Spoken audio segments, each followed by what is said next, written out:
All right, so this new Donald Trump biopic, The Apprentice, it's set to come out just weeks before the election, and let me tell you, it's already causing quite a stir. Yeah, it sounds like we've got a juicy deep dive ahead of us. What's the deal with this movie? What makes it so controversial that it almost got completely blocked? Well, it all circles back to the film's unique take on Trump's life. You see, it's not just your typical biopic, chronologically listing off events. Okay. This one, directed by Ali Abbasi, really hones in on the relationship between Trump and, well, Roy Cohn, his early years, mentored by Cohn. Ah, Roy Cohn. Now, there's a name that brings up a lot. A figure known for wielding power, let's say. Exactly. And the film dives into how Cohn really shaped Trump, and not just in a business sense, you know. It suggests Cohn molded his entire worldview, his understanding of power, his tactics for getting what he wants, no matter the cost. It all traces back to Cohn. I see. So it's suggesting that maybe Trump's behavior isn't just him being inherently flawed, but a product of this system that rewards ruthlessness. Yeah. A system he was practically bred into. It's like the film is holding up a mirror to that very system, to American ambition itself. And it's not just the concept that has people talking. The cast is seriously impressive. We're talking Sebastian Stan as Trump. Oh, wow. Jeremy Strong as Cohn. Even Maria Bakalova is in it as Ivana Trump. The casting alone is enough to turn heads. I mean, those actors are known for their ability to bring nuance to even the most morally ambiguous characters. Yeah. It really makes you wonder, are they going to humanize these figures? Or will it just make them even more larger than life, more controversial? It's a good question. And let's not forget the rest of the cast. Roger Stone, Andy Warhol, the list goes on. It's a glimpse into this world of, well, power brokers. Backroom deals. It's that glimpse behind the curtain that seems to have rubbed some the wrong way, particularly, well, the film's initial backer, Dan Snyder. Oh, yeah, the billionaire who, from what I hear, he was hoping for a slightly more flattering portrayal. You have to admit, it's pretty ironic. I mean, Trump's history is no secret, right? It's full of controversies. And yet, it seems Snyder was expecting something, well, different.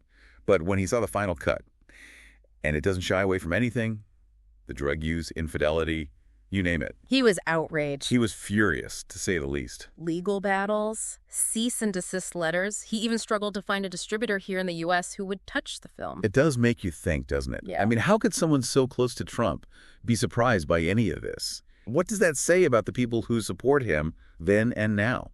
It's a question that goes beyond Snyder, doesn't it? It speaks to something much larger about Trump and his ability to inspire such unwavering loyalty. But speaking of Trump, his reaction to the film was about as subtle as we've all come to expect. Let me guess. Fake news? Witch hunt? He called the film garbage, malicious defamation, even went so far as to claim it was election interference, playing the victim. But there's one thing in the film, and I think this is where the conversation gets really interesting, really nuanced, is how they handle Ivana Trump's rape accusation. Yeah, that's a heavy one. And a difficult subject to tackle, for sure. Especially because it's not exactly clear-cut. In her divorce deposition, she makes the serious accusation under oath. Right. But then later on, she recants it. So what do you do with that? It's a very delicate situation, and I'm curious to see how the filmmakers approach it. Well, from what I gather, the film doesn't try to present it as a simple case of he said, she said. It's more about presenting that moment in their history, letting viewers grapple with the weight of the accusation, the complexities of retracting it. So they're not shying away from it. They're inviting the audience to really consider all sides of it. Exactly. And it'll be interesting to see how that plays out, the conversations it sparks. Definitely. This is definitely going to be a film that gets people talking for a long time. It's one thing to read about these things, right? But to actually see them played out on screen. Exactly. There's a power in that, in visual storytelling.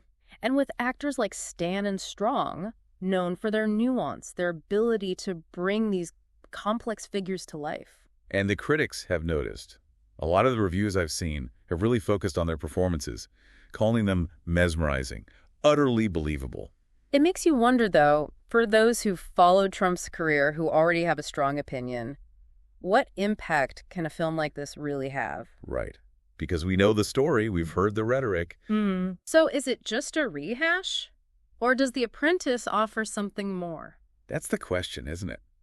Some critics say that there aren't necessarily any new revelations about Trump here, but they say the power is in the experience. Instead of just reading about it. Right. It's one thing to know about Trump's past, but to see it, Yeah. to have it embodied by these actors, It creates a different kind of experience, maybe a more impactful one.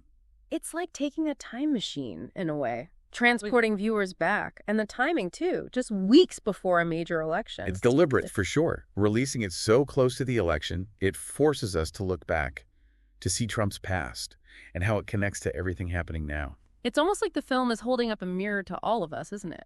I think so. It's asking us to look at ourselves, at what allowed someone like Trump to rise to power in the first place. What systems are in place that might allow it to happen again? And are we okay with that as a society? Those are some big questions. They are. And maybe The Apprentice, even if it doesn't give us the answers, at least it starts the conversation. It's more than just a movie, isn't it? It's about accountability, about responsibility. About our collective future, really. What kind of world are we creating? And what role do we each play in that? It's a lot to process, for sure. The Apprentice, it challenges us to really examine not just Trump, but ourselves. And maybe that's where the real impact lies, in that self-reflection. There's one more layer to this film, one that we really need to unpack. And it sparked, well, quite a bit of debate. The film takes a look at Ivana Trump's rape accusation against Donald Trump. It's a claim that has really lingered. And what's striking is that the filmmakers didn't shy away from it. They actually based the scene on Ivana's own testimony from her divorce deposition back in 1990. Which, of course, makes it all the more complex. I mean, here you have a woman making a very serious accusation under oath, but then later she recants. So how do you even begin to approach that? It's incredibly nuanced, that's for sure. And what's interesting is that the film seems to reflect that. It doesn't try to present it as black and white to offer any definitive answers. It's more about just showing that moment in time, letting the audience sit with it, the weight of the accusation, what it means to recant. It's a bold move for sure, and it's definitely sparked some strong reactions. Some people say that depicting something this sensitive just risks causing more harm. Right, the potential to re-traumatize or exploit the issue. That's a valid concern.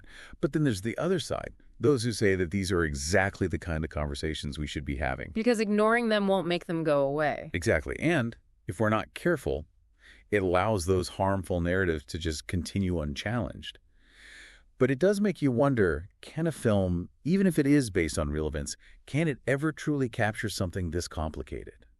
That's the question, isn't it? It might not provide all the answers, but I think what The Apprentice does do is force us to confront these questions head-on, to look at the power dynamics, the issue of consent, accountability. It's a conversation that goes way beyond just Donald and Ivana Trump. It feels like this film is part of something much bigger, a cultural shift, this reckoning we're having about how we address abuse, how we support victims. And hopefully move towards a place where these issues aren't brushed aside or ignored, but met with empathy and understanding.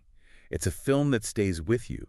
And as we've seen in our deep dive, it's one that brings up more questions than answers, wouldn't you say? Absolutely, but I think those are the questions worth asking. And if The Apprentice can spark that kind of dialogue, even if it's uncomfortable, then maybe that's a step in the right direction.